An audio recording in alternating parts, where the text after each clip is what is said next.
What is going on, everybody? Welcome back to the Fantasy Golf Bag Podcast. My name is Drew Matthews, also known as Redkacheek, and we'll be doing a dual stream today. You can watch this on YouTube or listen to it on the normal podcast channel. So the goal for today, hopefully you guys listened to last week's podcast with Axis. I'm going to walk down the Fantasy Golf Bag course preview and then take a peek at a couple of the other tools to get a general idea for what we're facing this week at Torrey Pines for the Genesis Invitational. So yeah, I'll go ahead and start sharing actually, and then I'll do my best to ensure I am covering everything for Fantasy Golf Bag, for audio, for just the podcast, and also video. Obviously I can show everything that I'm doing. Let's do this one. All right. What does that look like? That looks all right. Even better. Okay. So again, you can find this on YouTube. If you are watching this on YouTube, I appreciate it. Please like and share and subscribe and do all the things. That always helps out. And I will use that as to tempt Axis to come back to say, hey, I outdid your last show, which was fantastic. And then he can join us again. And then you guys get Axis twice. Maybe we can get Sky on here for one of these shows. So, yeah, again, I am going to be walking down fantasygolfbag.com. You can see, I'll just quickly plug this. I apologize. Let me just quickly plug this. So if you've been a subscriber to fantasygolfbag.com in the past, appreciate that. Obviously, we are running a promo through the end of February. So I don't know what the percentages are. It's a lot for the weekly, actually. Weekly, you can get it for $5 a week if you sign up now before February 28th. Monthly is $20 instead of $30 after February 28th. And then yearly, we already have a few people that signed up for that, which we greatly appreciate. You can sign up for $200. I think a pretty fair deal when we look through everything that we have to offer, what we're going to be offering, which is exciting, versus the $300 per year normal rate. So with that being said, I encourage you to check it out. Again, you can sign up for the weekly and see what we have. I think there's a lot of interesting things. Obviously, we'll keep adding more stuff. Can only add so many things in a couple weeks span, but we have a lot of brains behind it and capabilities to add some really good DFS and betting features. I think that's the differentiator between,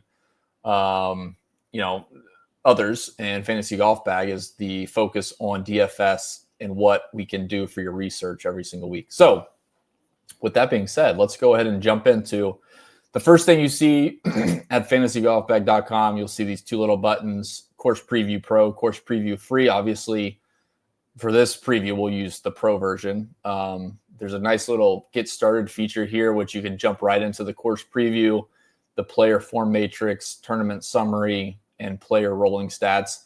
I will highlight really quick, the tournament summary is actually pretty cool. If you're watching this on YouTube, and if you're listening to it, I'll try to explain it really quick. So basically every single field, I mean, you could see this at other places. Sure, you can see some of like the final leaderboards, I guess. So this is broken down for the tournament, and it has all the DFS stats included. So you'll see the DK price, the odds, the ownership for the players. You'll see the DK points, and then obviously all the strokes gained stats, traditional stats, etc. This is a nice way for you to go back to any event. So like even now, we're going back to the Farmers Insurance Open 2 weeks ago at Torrey Pines. You can go back and see Harris English scored 99 points, 99.5 fantasy points. You can go through all the stats and see, what was the leaders doing through all these. Like if you hover over this, Harris English ranked 4th of 154 in strokes gained approach. Sam Stevens was 3rd. Off the tee, Harris English was 110 out of 154. So you can see all those stats, proximity, green regulation, driving accuracy, etc. And then at the bottom, it can come in handy from time to time. You can see the DraftKings optimal lineup. Just a quick snapshot, and you can go back to any event for the last 10 years, or I guess 7 years, and see what what the players did that did well, what type of statistics you looked at. And then the optimal lineup to see what type of optimal lineup happened for that event. So we're going to go back to the homepage and we're going to hit the Course Preview Pro. And this is how I'm going to do the podcast for previewing the Genesis Invitational.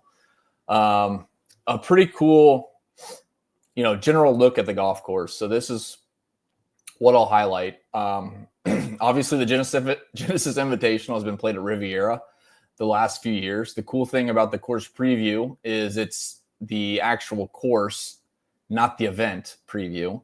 So the last 5 winners is actually Harris English at -8 a couple weeks ago, Matthew Pavon -13 last year, Max Homa -13, Luke List -15, Patrick Reed -14. Again, those were rotational events where the players played the South and the North.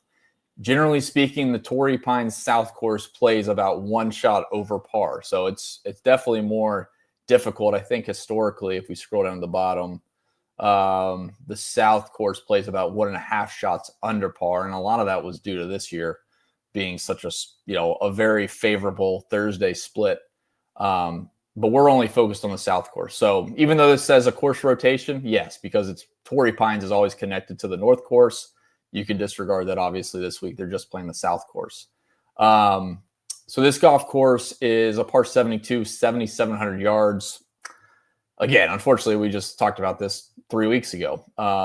We got bent grass, greens. I think there's some POA mixed in there. I don't do too much on the POA splits or bent grass splits. I think Bermuda is probably the most prevalent as far as splits go, because Bermuda is something that's like kind of a learned skill with players, learning how to read the grain, putt with or into the grain.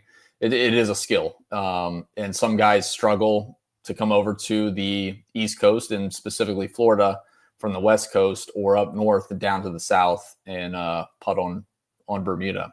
It can be tricky. And then chipping and stuff, which we don't get into, honestly. But I would imagine the splits on Bermuda chipping versus like any other, especially like Paspalum or bent grass, I guess, or rye, is pretty straightforward. And then you see Bermuda tight into the grain is pretty difficult. But you're not here for me to talk about the grasses. So again, a very long golf course, a very tough golf course. If you're watching on YouTube, you can see here, like there's not a lot of birdie opportunities. It's number 6, number 9, both of the par 5s, and then 18. So really just the par 5s. Honestly, like 2 plays slightly under par and everything else is over par except for the par 5. So I don't get into par 5 scoring, really. Generally speaking, the longer hitters do better on the par 5s. But to be fair, I would say par 5 scoring is a big part of this golf course. And in fact, if we go back to the leaderboard for 3 weeks ago, we can see the top guys, besides Max McGreevy, who withdrew. You can see who did the best on the par 5s.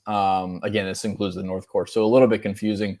But let me just sort by Harris English again. And he was minus 0.4 shots under par on the par 5s and only minus 0.1 on the par 4. So a little bit above average on the par 5s and way above average on the par 4s. The play of the par 4s under par. And then he was actually over par on the par 3s. But yeah, I think just generally speaking, talking about researching for this event, par 5 scoring is very, very key to success here. It's just kind of hang on for your dear life on the par 4s. And then the par 5s is try to get some shots back because you're likely over par at this point. Or you can get to a couple under par with the par 5s. The next feature, I'll highlight really quick. Everything about this golf course is long. The par 3 average distance is 207, average par 4, 456, and average par 5, 592. They all play over par except for the par 5s, which we just talked about. And then in this next section, again, the cut line isn't relevant this week due to the signature event being the Genesis moved to here due to the wildfires in Pacific Palisades. But the driving accuracy is way down. Driving distance is about average. So it's just tougher to hit fairways here.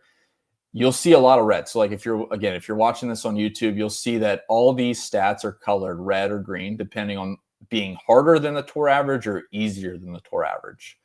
So I think this is a nice feature that I use quite a bit. Just to quickly gauge, not necessarily how difficult the golf course is. We kind of know that off the return to par, being over par.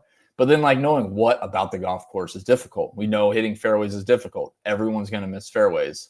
The missed fairway penalty is actually down. So like if you think through that logically, this golf course is so difficult that even having long irons from the fairway, you're going to be making pars or bogeys almost as much as the guys from the rough.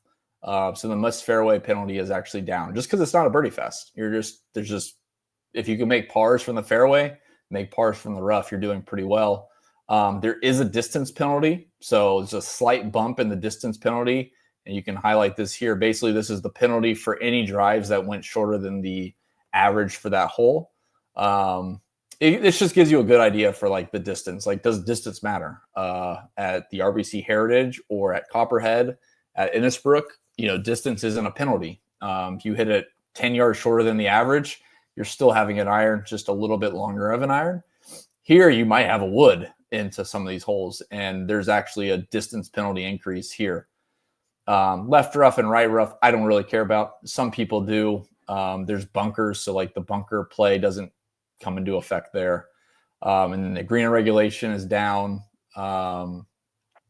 This is interesting. This is something Axis requested.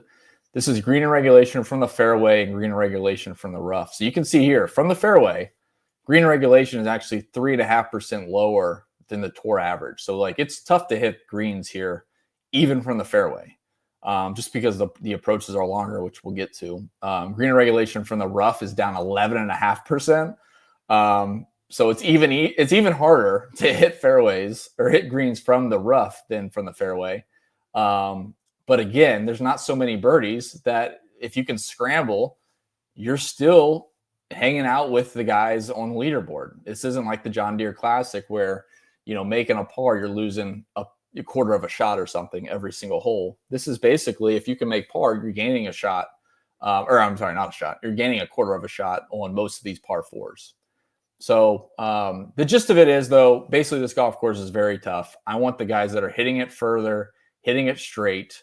Ideally, strokes gain off the tee takes that into effect. We'll get into spectrum data here in just a second, which is exciting. But basically, that is the gist of the golf course. Again, we saw it 3 weeks ago. Everyone knows the deal. We go into the next section here. This gives you an idea of what stats led to success at this golf course. This isn't necessarily relevant every week in terms of like what I should look for, because guys that putt well at events tend to do well. But this week is actually interesting. You'll see a bump in approach. There's not a lot of bump off the tee because all these guys are hitting drivers. A lot of them are missing fairways. A lot of them are not missing fairways. Like it's a 50-50 split, basically. A little bump in putting, and then tee to green just takes into account, basically approach off the tee and around the green. So approach is a big one. Like if guys can hit their long irons decent and mid irons decent, they're going to do really well at this event. I'm not going to get into this middle section, but you can see like basically the guys at the top of the leaderboard all hit the same amount of fairways, but they hit them further. The winner's 300 yards versus the field average of 292, top 10 at 299. But the driving accuracy was essentially the same, about 2% different. The green and regulation rate was substantially higher, probably because of the distance off the tee. So again, look for distance off the tee. And then we just talked about this a couple weeks ago, birdies and bogeys. We'll get into it. This is obviously a course that scrambling and avoiding bogeys is important. But leading into this event, I'm not sure bogeys is really, bogey avoidance is really a key factor.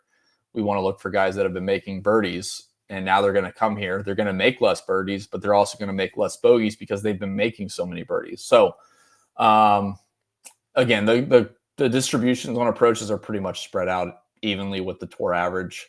Looks like 17% for wedges, low irons 15%, mid irons 19%, and then mid long irons around 30, 48%. We'll call 175. It's probably still mid iron, but 200 plus is the majority of the approaches, which makes sense.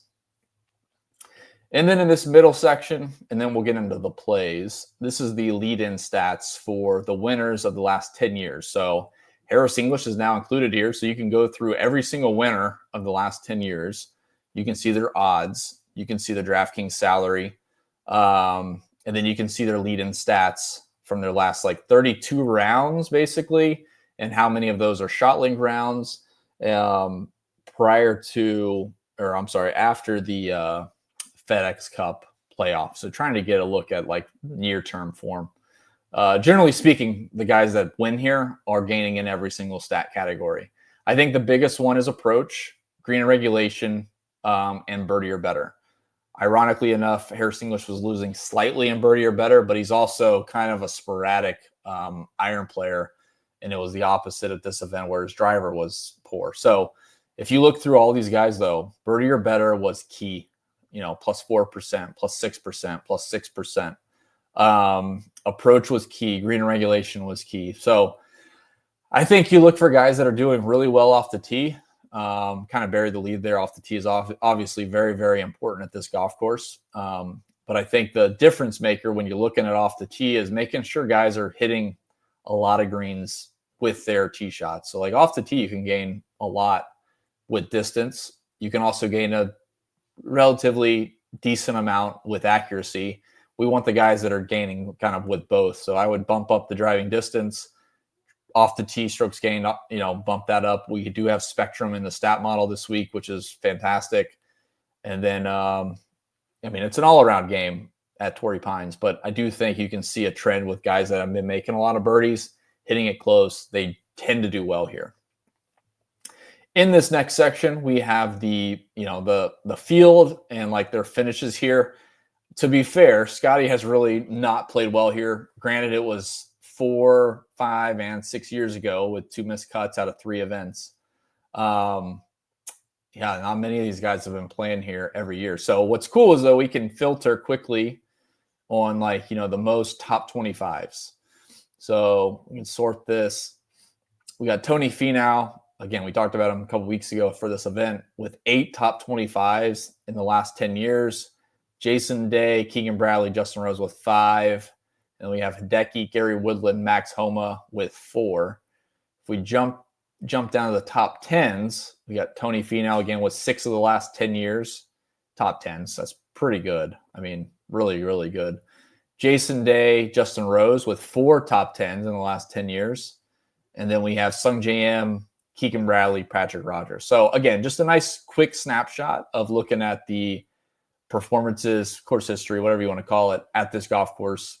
And then obviously we can look at guys that have a lot of missed cuts. Daniel Berger off a good finish. I assume he's going to be very popular. A lot of missed cuts at this event. Ricky Fowler, Patrick Rogers, Seamus Power. Ironically enough, Jason Day has a lot of top 10s and a lot of missed cuts in a win. But again, just some data that you can use to navigate this week, and you can favorite them and move along with your day. I'm not going to get into the rest of this. I think I spent enough on the golf course. The golf course is tough. I want guys that are playing well. So let's go ahead and dive into. Let's do the Spectrum Edge first. So I'm working on adding some additional time frames right now. You can hover. This is just look at the last 8 events to look at performances, strokes gained approach, Spectrum approach, and the Edge, which is basically Spectrum minus strokes gained. So I'll tell you the biggest Spectrum edges, and then I will tell you the best approach plays in the last 8 events using strokes gained and Spectrum. So what I would do here is, I want an edge with Spectrum. And if I need to go through this again, which I probably do, I'll do this in another video or podcast discussing the advantages of Spectrum versus strokes gained for DFS and betting purposes. Again, if I was a PGA Tour player, I want to know my strokes gained because I want to learn how to get better. But if I'm betting on the guy to win this next week or playing him in DFS, Strokes gained doesn't give me the details. Spectrum will give me much better detail of what I should expect from each of these players going into the next week. And we have Spectrum, which we'll get to in the Stat Model Pro for off the tee approach around the green, putting and tee to green. But for this exercise, just Spectrum Edge, it's approach. Approach has some of the biggest swings. Excuse me, very congested. Gonna take a drink of water. Wow. Oh man, you ever have the congested feeling where you're like you can't breathe, so you're just gonna puke the Chick-fil-A sandwich up? That would be very bad, especially on video for the first week. So, man. All right, we're back. The Spectrum Edge. So the biggest swings. I'm not even going to do the negatives. Like, I mean, there's swings with like Matthew Bavani who's negative, but Spectrum has him less negative. He's still negative. That's not a play. Let's do this. So let's do strokes gained. Let's do greater than or equal to 0.5. This is per round.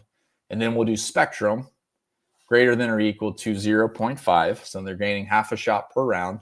And then we're looking at all the positive plays, basically. Again, you can go, 0.5 might be a little bit aggressive, but this gives you a good idea of who's gaining with strokes gained. We'll still consider that as like the holy grail of statistics. Spectrum is an improvement on that. And then Spectrum Edge gives you an advantage over the players that, the other DFS players or bettors that just are using strokes gained. So Tommy Fleetwood is number one. And then you can click on his name and go into more detail if you want. He's gaining 0.34 shots more than strokes gained is accounting for. Adam Scott, 0.3. Shane Lowry, 0.1. Jordan Spieth, 0.1. And then we have Seamus Power, just under 0.1. So those are the top 5 in Spectrum Edge, considering strokes gained and Spectrum over 0.5. Yeah, sign me up for any of those guys. Adam Scott, 7,500. I mean, what's his course history like at this golf course? Probably mediocre, but above average, maybe. Oh, very good. Fantastic. Adam Scott with a second and a T10 back in 2019 and 2021. Fantastic. Excited for that jock at he's 7,500. Great. So let's go to the Stat Model Pro. Actually, while we do that, I'm going to highlight a couple other tools really quick. So there's plenty of stuff to click through here. The stat model is even free. So like if for whatever reason, I would encourage you to sign up. I think there's a lot of benefit to the Spectrum Edge, the Rolling Stats Pro, the Stat Model Pro, the tournament summary for researching events. And then obviously the player profiles is very detailed with ownership, course history, and tournament history, and some other stats on just their career. But there is a stat model that's free, and you can actually go in there. It doesn't have Spectrum. It only has strokes gained, but you can actually weigh any of these stats just like a basic stat model and get your own ranking. So if you want to rank tee to green, you can I would bump total strokes gained up a little bit, off the tee up, and then we want to take putting way down. Now all of a sudden we can have I'm just going to keep moving these around a little bit. There we go, 100. So you hit apply weights, and then all of a sudden, last 24 events, now I get a ranking. Scotty Scheffler, Taylor Pendrith, Rasmus Højgaard, Tommy Fleetwood. Very simple, and it's free. Doesn't get too much better than that, except for the Stat Model Pro is better than that. So what I am going to do, we can do up to 3 models. I'm going to do the last 24 rounds for strokes gained. That's fair enough. And actually, we could do custom. I'm going to do strokes gained off the tee approach and total. Get a nice, rough estimate there. I'm also going to do green regulation and birdie or better. We'll do driving distance for another stat. So we'll do the last 36 rounds. We'll do off the tee again. I'm also going to include Spectrum off the tee. I'm going to do green regulation. That's always a nice, easy one to include. And then we want driving distance.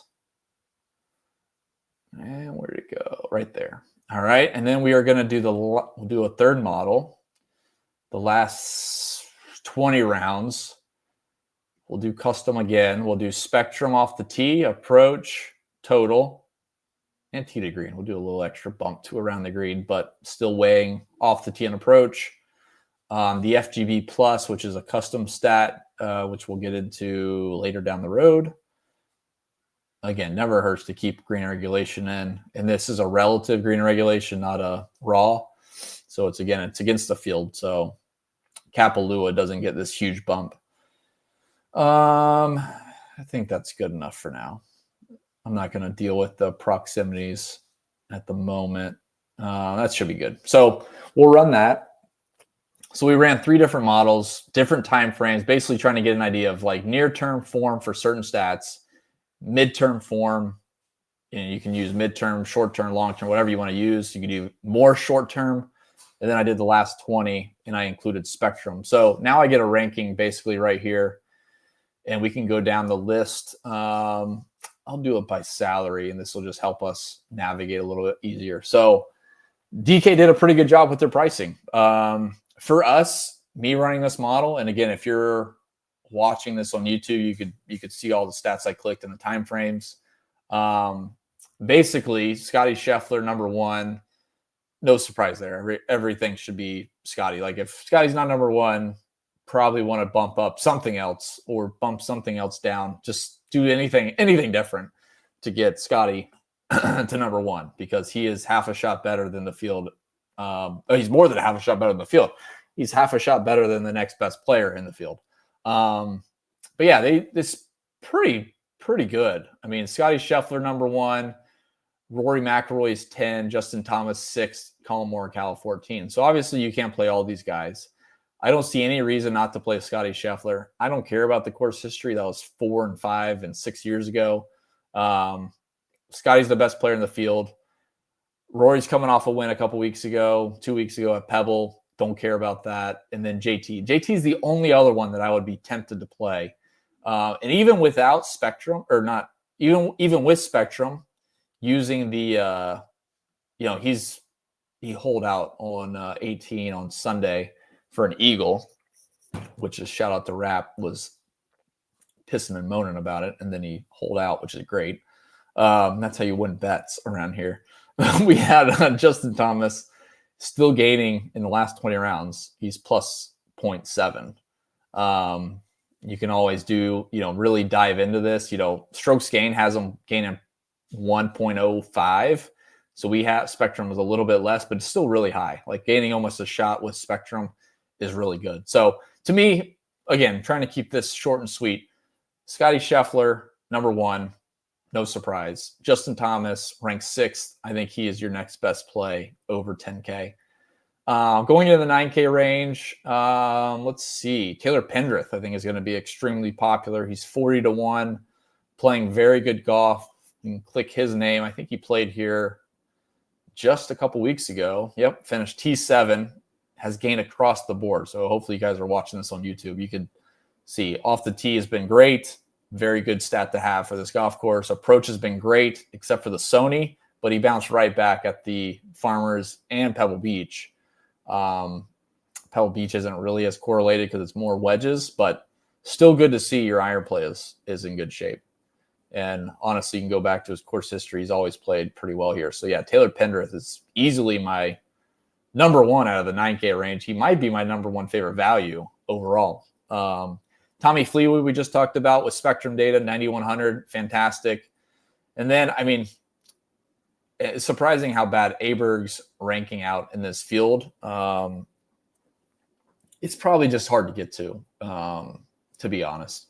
If you're going to pay up for Scotty, you really can't pay up for another high 9K guy. And if I'm going to have some shares of JT at 10-1, there's really nowhere else you can go. So I think I'm going to camp out at the bottom range. I will say Cantley looks really good. I don't know specifically what stat. It just looks like he's not bad in anything particular. So I would easily rank these Pendrith 1, Tommy Fleetwood 2 out of the 9K range. And then Cantley, honorable mention, I guess. But I don't play Cantley very much. So excited for his first victory of the year. Let's go down into the 8K range. Some more guys popping, which is nice to see. At least this gives you, kind of leads you down a path where you can research further, make some tweaks to these models, near-term form, short-term form. You can always check these names or clear them. You can go under my account and clear favorites, and then you can start from scratch. But this is always nice. You could check them and then go to like the player form matrix or the odds to price value, rolling stats, whatever, and then determine what you want to do with them. So Rasmus Højgaard, news to me last week. He's better than Nikolai Højgaard. Been playing some very good golf since the end of last year into this year. So he's only played 2 events to start the PGA Tour season. He's got a T22 and a T12. He's very long off the tee. Him and his brother are very long off the tee. I'm not afraid of that. This is a tough golf course. Let's see here. This is driving distance. Yeah. So he's gaining 10 yards on the field driving distance. That's pretty good. So Rasmus Højgaard, 8,300. I got Robert McIntyre at 8,100. I've been playing him since Pebble, I guess 2 weeks ago. And then Seb Straka playing fantastic golf in the lead on Thursday last week. Across the board, you can see here, just green, green, green, green, green. Outside of driving distance, which he's slightly less than the field. Other than that, Spectrum has him way green, strokes gain way green, driving distance down, and that's it. Seb Straka, we'll say number 3 in this range. Honorable mention, I will say Sam Burns. There we go. Now we can continue. I guess Tom Kim's okay, but I think I still want to have way more shares of Pendrith at 9K than Tom Kim at 8,900. And honestly, this is a 7,700-yard golf course. Tom Kim's ceiling isn't exactly being reached on this golf course. So give me Taylor Pendrith over Tom Kim. Disregard that comment. Rasmus Højgaard, Robert McIntyre, Seb Straka. 7K range. We got Minwoo Lee, when I was high on last week. I think he finished T12 what did he finish actually? T12. I was right. Do like Minwoo Lee. He's played here once. He played here last year, gained 2 shots off the tee, finished T42. Not bad. One showing doesn't really do much for me. So yeah, Minwoo Lee at 7,800, Maverick McNeely, 7,800. Both of those are nice fillers. Sam Stevens just had his nice finish here a couple weeks ago. Do we go back to Sam Stevens? What's he been doing? He obviously skirted the cut line on Friday to make the cut. Round 1, he lost. Man, he's struggling. No, that's an approach. Struggling with the irons at the moment. I tell you what, I might actually sit this one out for Sam Stevens. Maybe he had his little hot run leading into the Farmers, and now it's a little bit of a cooling off period. I think I'm going to sit this one out for Sam Stevens. Sad to say. But it's a limited field anyways. I'm sure he's going to be, double digits owned at least. So Sam Stevens out. Adam Scott in 7,500. Great course history. Fantastic course history. And very good recent form. Spectrum loves him. Tee to green, total, approach, off the tee about average, but that's fine. Corey Connors, 7,400 as well. And then, I don't know, man, JT Poston's just been playing a shit ton out of him. So I'll keep that one down. And then we have JJ Spawn at 7K, playing really good golf with a WD last week. I'm going to have a small share, tread lightly off the WD, but I'll still play some JJ Spawn. And then Daniel Berger, I think it's just, it's not even like a hard fade. Played really good last week. Excited for him to hit the Florida swing. But we just talked about, this golf course has not been great to him. He's got a T24 and T20 over his last 7 years playing here. Well, longer than 7 years. Back to 2015. So he's got 2 top 25s and he's got 5 missed cuts. So I'm going to side with the missed cuts here, especially after being popular at the Waste Management, playing good, finishing T2, and now going to this golf course. Hopefully he's popular again. So going to be out on Daniel Berger. 6K range, and then we'll get you guys out of here. We got Gary Woodland. Austin Eckroat, I'm just going to keep playing Austin Eckroat. I don't want to fall into the Michael Kim trap, but he does look decent. I know he played good, and maybe he just spikes randomly. So I'll have some shares of Michael Kim at 6,300. And then Kevin Yu, which sounds like people are already on Kevin Yu. Kind of some of these cheap guys, though, you know, I don't know the best way to phrase it, like touting them. You kind of got to catch lightning in a bottle. Like Kevin Yu's not going to be Scotty Scheffler. You're not going to just, this guy's going to be, wait a couple months. This is a guy you're going to wait for, and you're going to play him every single week. No, like he's playing really good. I want to play him next week, this week. I want to play him next week. Then the next week, I want to play him again. Like until he falls off, you want to play these guys that are down the list, cheap, playing good golf, and hopefully they can have a nice, 2, 3, 4 week run. And then you jump off, and that's it. Make your money while you can. They're doing the same thing. They're making their money while they can. So my favorite in this range is Gary Woodland, playing some good golf. Driving distance is way up, which is really good to see because after his brain surgery, he actually dipped off the tee. So he's actually 6 yards over the field average, which is really good. And then Spectrum data has him way up. Approach is mediocre, but still positive, which is great. Spectrum positive is always good. And he's way up off the tee. He's gaining over a shot in Spectrum off the tee. So, Gary Woodland should be pretty popular, but I like it. So not afraid there. As far as like flyers, so like that was a pretty good rundown of like the best plays, I would say. Safe plays, good plays, guys you just might just be obvious in some sense. What I will do really quick is let's go down into the 6K range really quick. I'm going to use the Spectrum Edge really fast. I'm just going to see guys that are positive in strokes gained, positive in Spectrum. Actually, 0.1. We'll do 0.1. And then also positive in the Spectrum Edge and just see if anybody stands out.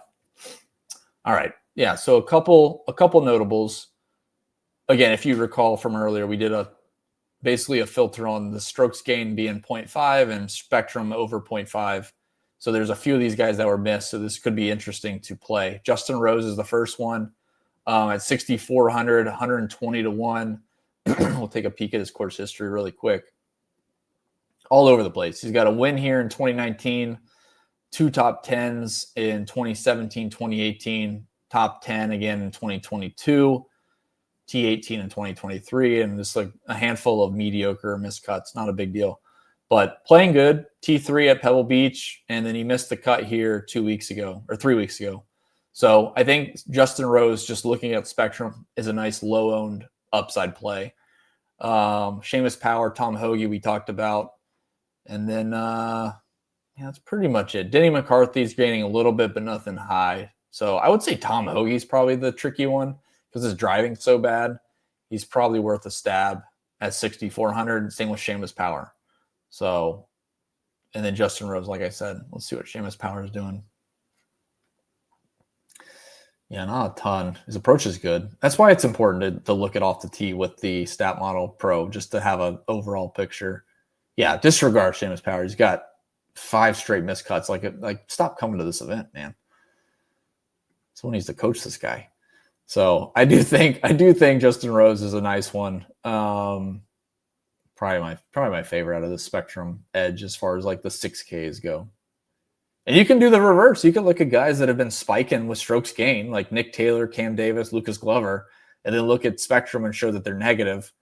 That might be a nice sign to fade, depending on their ownership. If they're 4%, I don't know what you could play them at the field or do whatever you want. But like if they're 13% owned, Nick Taylor or Lucas Glover, 18% owned Lucas Glover, yeah, you can use this as a nice way to feel confident in your fade and what like your basis for fading. So I think that's it, guys. Again, yeah, you can check out the Course Preview Pro. That's where I would start every single week to get an idea on the golf course and what you want to look for. I will say really quick, in the Stat Model Pro, you can do a drop down on the lead-in stats. And this is just a nice overall picture of like strokes gained, green and regulation, birdie or better. And like if you're crunch for time, you go come in here and just run it really fast on a couple of different time frames, and you're good to go. You got Scotty Scheffler, JT, Pendrith, Daniel Berger, Gary Woodland, Colin Morikawa. Daniel Berger is just a fade. Just keep that in mind. Adam Scott. I mean, it makes it as easy as you can, and then you can do your further research down the week. So hopefully that helped.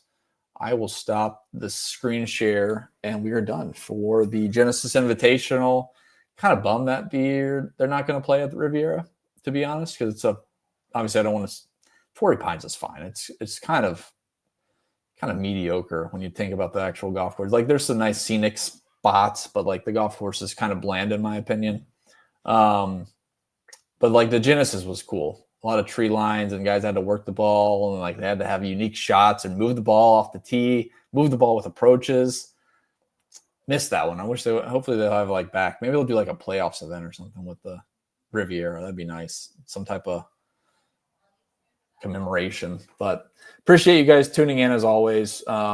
Again, this is on YouTube. You can go check that out, and hopefully that gives you some benefit to walk down the course preview and some of the stats. And then obviously it's on audio. So if you're just listening to audio, I appreciate that too. That's always good. So best of luck this week. You can find us at fantasygolfbag.com. No promo code needed. You can go sign up and use the FGB welcome back promo.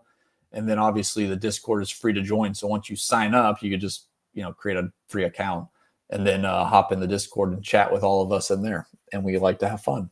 So appreciate everybody. Best of luck this week. Should be a fun one. And stay safe. See ya.